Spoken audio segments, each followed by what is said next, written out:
এলেম নতুন দেশে, তবে না তাসের দেশের মতন আমার কোনো তরি মানে কোনো নৌকাও ভেঙে যায়নি। আর আমি ভেসে ভেসেও এখানে আসিনি। রীতিমতো ৪৭,০০০ টাকা খরচ করে গাড়ি ভাড়া করে আমি এসেছি ম্যানচেস্টারে। তো ইংল্যান্ডের ম্যানচেস্টারে থাকার জন্য আমরা কিরকম বাড়ি পেলাম সেটাই দেখাবো আজকের ব্লগটাতে।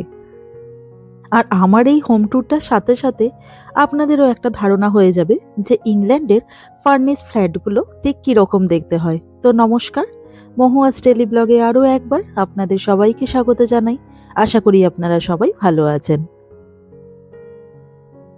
এখন আপনাদেরকে আমি যে বড় বিল্ডিংটা দেখাচ্ছি, তো এটাই হলো ম্যানচেস্টারে আমাদের বর্তমান ঠিকানা।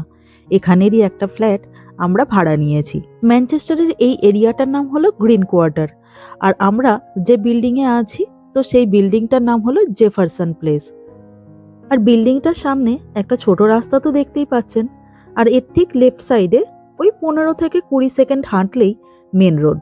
আর এই বিল্ডিংয়ে আমাদের ফ্ল্যাটটা কিরকম সেটা তো অবশ্যই জানাবো, তবে চলুন তার আগে এর পিছন দিকটা দেখিয়ে দিই কত সুন্দর করে সাজানো। এই জেফারসন প্লেসের দুখানা উইংস আছে পরপর।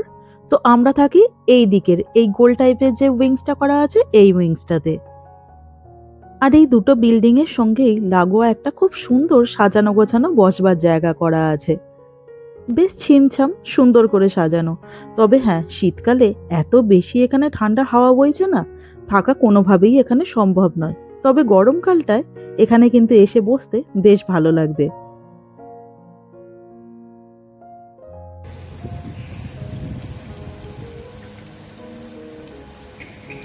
আর এই বসবার জায়গার ঠিক মাঝ বরাবর একটা ছোট ফাউন্টেন আছে। তো এটাও কিন্তু দেখতে খুব সুন্দর। এটাকে দিনের বেলাও ঠিক যেরকম সুন্দর দেখতে লাগছে, রাতের বেলাতেও যখন আলো জ্বলে তখনও খুব সুন্দর দেখতে লাগে।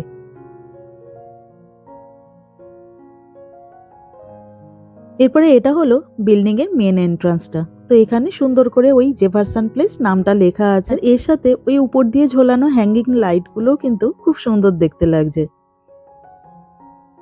আর এই বিল্ডিং এ ঢোকার জন্য একদিকে তো সিঁড়ি আছে, আর আরেকদিকে এরকম স্লোপিং করা আছে। তো চলুন এবারে আমার ফ্ল্যাটটায় যাই।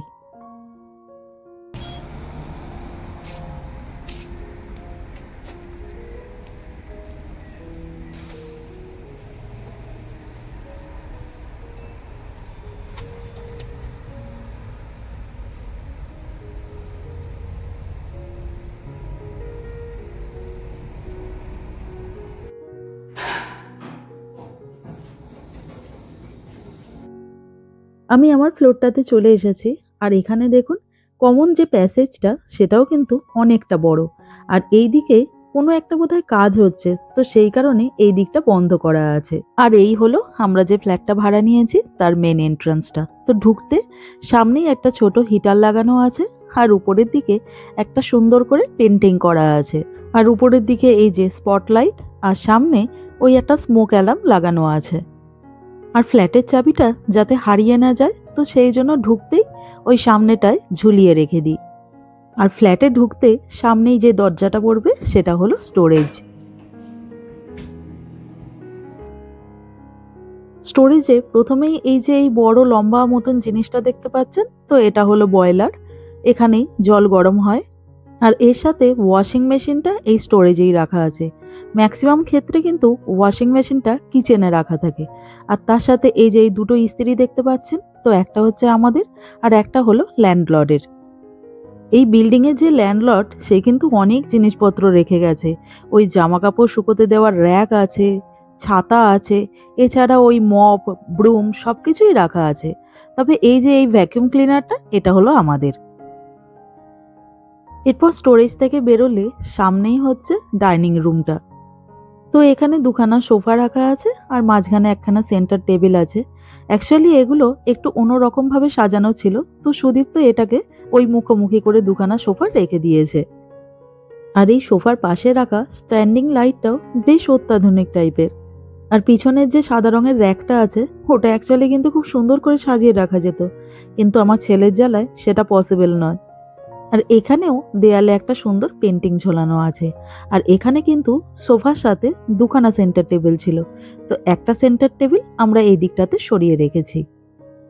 আর ওই কাঁচের সেন্টার টেবিলটার পাশে যে একটা কাঠের র্যাক রাখা আছে, তো এইখানে ভাবছি ঠাকুর রাখবো। তো এখন একটুখানি সমস্যার জন্য ঠাকুরটা সাজানো হয়ে ওঠেনি, তবে 2 দিন বাদে সাজাবো।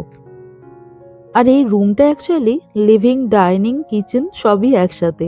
এই যে সামনেই রাখা আছে ডাইনিং টেবিল। আর কাঁচের ডাইনিং টেবিল বলে খুব ভয় ভয় থাকি, আমার ছেলে আবার এটাকে কোন দিন না গোটা করে দেয়। আর এরপরে এটা হলো আমার মাইক্রোওয়েভটা, তো এটা নিচে নামিয়ে রেখে দিয়েছি। তার কারণ হলো আর কিছুদিন পরে ভাবছি ওটাকে ওই মার্কেট প্লেসে দিয়ে সেল করে দেবো। তার কারণ এখানে অলরেডি একটা মাইক্রোওয়েভ আছে। আর এরপরে এটা হলো কিচেন চিমনি। এখানকার কিচেন রুমটাতে প্রয়োজনের সমস্ত কিছু জিনিসপত্রই কিন্তু মজুদ আছে।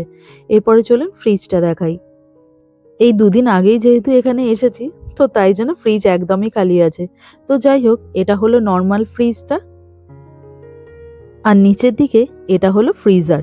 তো ফ্রিজারটাও এখানে বেশ বড়, তবে এখন অবশ্য আমাদের একদমই ফাঁকা রয়েছে, তবে 2 দিন বাদেই জিনিস ভরে যাবে। তো এরপরে এটা হলো মাইক্রোওয়েভ। আর এখানের মাইক্রোওয়েভটাও কিন্তু নেহাত ছোট নয় সাইজে, ওই আমার যে মাইক্রোওয়েভটা ওই সেম সাইজেরই। আর এরপরে উপরের দিকে একটা স্টোরেজ আছে। তো এখানে ওই গতকালকে যে জিনিসপত্রগুলো কিনে এনেছিলাম দোকান থেকে, তো সেগুলোই প্যাকেট শুদ্ধ রেখে দিয়েছিলাম। আর এরপরে এটা হলো ওভেন। এখানকার কিচেনে ওভেনটা কিন্তু মাস্ট। আমাদের সাউথহ্যাম্পটনে যে ফ্ল্যাটটাতে ছিলাম, তো সেখানেও ওভেন ছিল, কিন্তু ওটা খুব একটা ভালো ছিল না, মানে ইউজ করতে পারিনি। আশা করছি এটা ইউজ করতে পারবো। এরপরে নিচে স্টোরেজটাতে দেখুন কতগুলো বাসন রেখে দিয়ে গেছে ল্যান্ডলর্ড, তবে আমার যে বাসনগুলো সেগুলোর সাথে আর একসাথে মেশাইনি, ওই আলাদাই রেখেছি।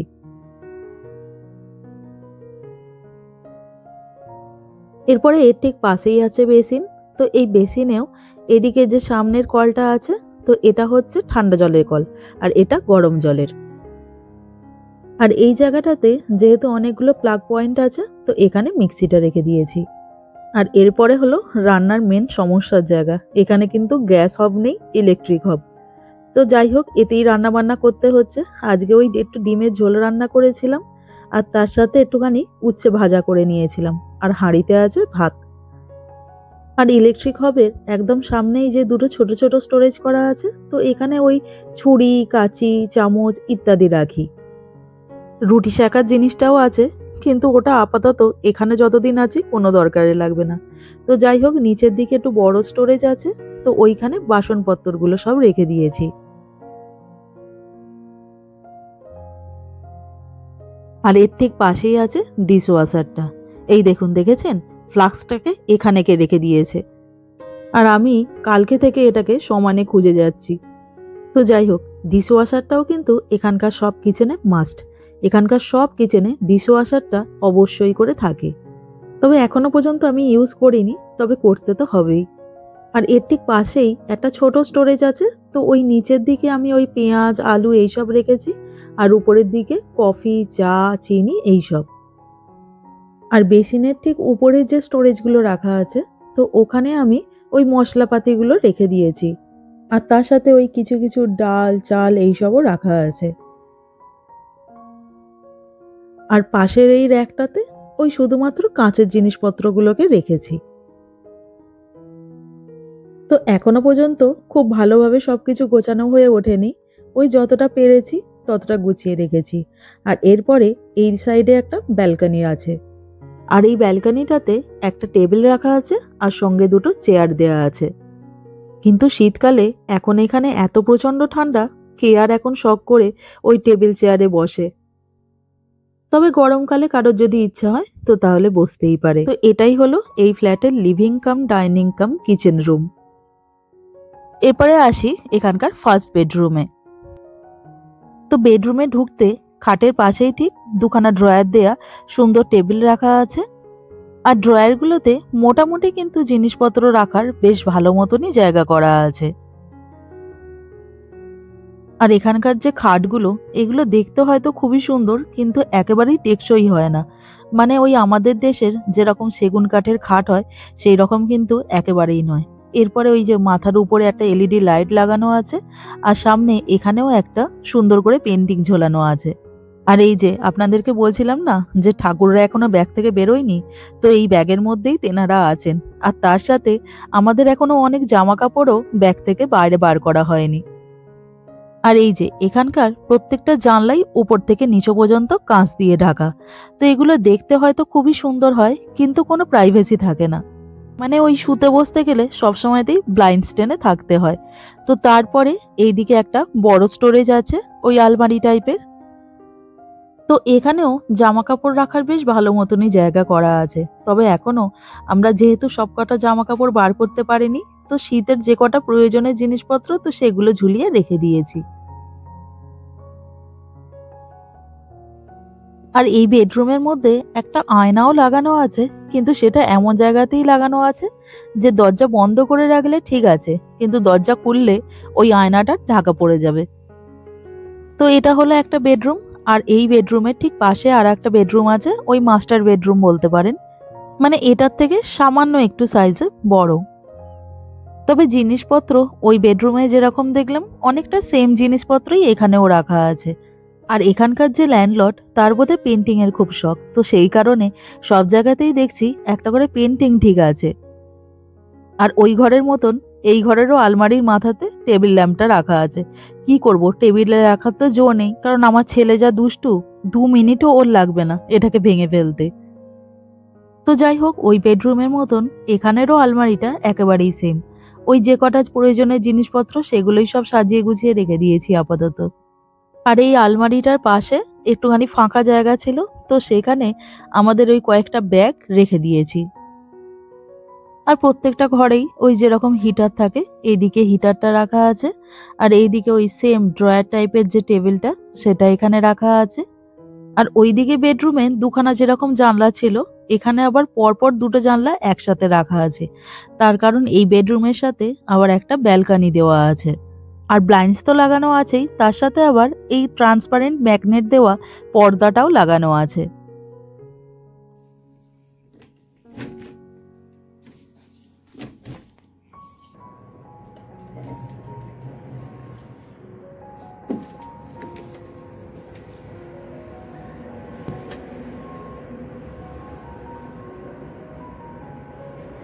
এই ব্যালকনিটা অ্যাকচুয়ালি অনেকটাই বড়, ফাঁকাটা দিয়ে দেখলে বুঝতে পারবেন, কিন্তু কেন জানি না এটাকে হাফ বন্ধ করা আছে। যাই হোক, যা ঠান্ডা হাওয়া, আমিও তাড়াতাড়ি ব্যালকনিটাকে বন্ধ করি।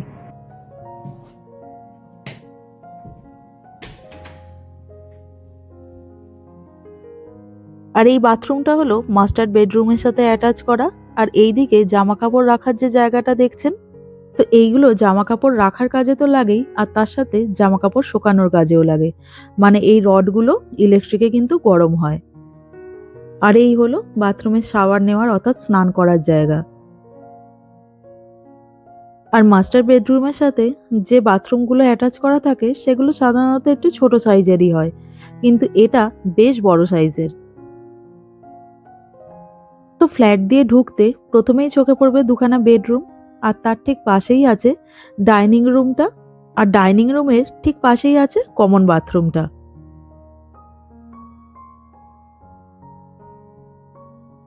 আর এই বাথরুমটা কিন্তু অনেকটাই বড় সাইজের। আর ওই সেম র্যাক যেরকম ওই বাথরুমটাতে দেখালাম এখানেও আছে। আর এই হলো সামনে বেসিন। বেশ সুন্দর করে কিন্তু এই বাথরুমটাকে সাজানো হয়েছে, কিন্তু এর একটা ড্রব্যাক আছে। কি বলুন তো, আয়নাটাকে দেখুন কোন জায়গাতে রাখা আছে। মানে কাউকে যদি মুখ দেখতে হয় তো তাহলে মুখ বাড়িয়ে বাড়িয়ে মুখ দেখতে হবে আয়নায়। আর এরপরে এটা হলো টাব, আমার ছেলে মেয়ের সব থেকে প্রিয় জায়গা। ওই জন্য দেখুন না, সুন্দর করে সব হাঁস মাছ সাজিয়ে রাখা আছে। আর টাবে তো কল রাখা আছেই, আর উপরে হচ্ছে শাওয়ার। আর লক্ষ্য করে দেখুন, শাওয়ারে বা ওই টাবের কলে কোনো ট্যাপ লাগানো নেই, সেগুলো আছে এখানে। তো কারো ঠান্ডা কি গরম কিরকম জলের প্রয়োজন সেটা এখান থেকে অ্যাডজাস্ট করে নিতে পারবে। আর উপরের যে ট্যাপটা আছে, তো তার একটা সাইডে ঘোরালে ওই শাওয়ার অন হয়ে যাবে, আর আরেকটা সাইডে ঘোরালে টাবে জল ভর্তি হবে।